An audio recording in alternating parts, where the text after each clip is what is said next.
जुलाई 2021 तदनुसार 2 श्रावण 2078 शनिबार। आज हामी माथिल्लो कोठाबाट हेर्नेछौँ। आजको शीर्षक छ धन्यवादी। आज हामी परमेश्वरको वचन यशाया 41 को 8 देखि 14 सम्म पाठ गर्नेछौँ। तर त ए इजरायल मेरो दास याकुब, जसलाई मैले छानेको छु, मेरो मित्र अब्राहमको वंश, तँलाई मैले पृथ्वीको अन्तदेखि समातेर ल्याएर पृथ्वीको पल्लो छेउदेखि तँलाई बोलाए। मैले भने त मेरो दास होस्, मैले तँलाई छानेको छु र तँलाई इन्कार गरेको छैन। यसैले नडरा, किनकि म तँसित छु। निरुत्साहित नहो, किनकि म तेरा परमेश्वर हुँ। म तँलाई बलियो पार्नेछु, म तँलाई सहायता गर्नेछु। मेरो धार्मिकताको दाहिने हातले म तँलाई सम्हाल्नेछु। आमेन।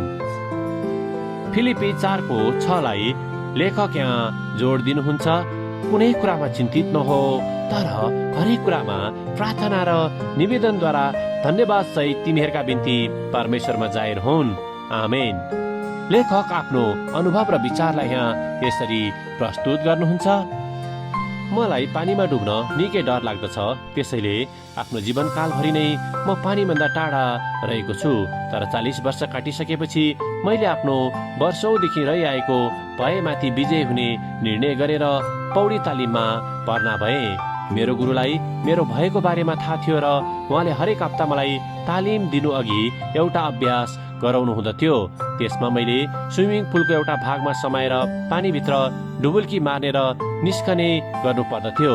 पौडी सिक्नु अघि मैले यो अभ्यासलाई करिब 100 चोटि दोहोऱ्याउनु पर्दथ्यो, जसले म भित्रको डरलाई कम गर्न धेरै सहायता गर्दथ्यो। हामीहरू हरेक अवस्थामा भयभीत हुन सक्दछौँ भन्ने बारेमा परमेश्वरलाई पनि राम्रोसँग थाहा छ। साथै बाइबलले हामीलाई निरन्तर रूपमा भयभीत नहुनको निम्ति आह्वान गर्दछ।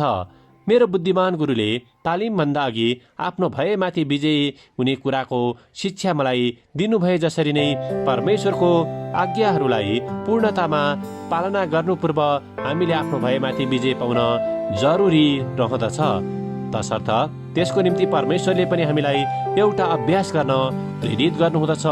त्यो हो हरेक अवस्थामा धन्यवादी भई उहाँमा प्रार्थना चढाउने कार्य। आत्तिएको विचारमा धन्यवादी हुने कार्य हामीले एकैपटक गर्न सक्दैनौँ।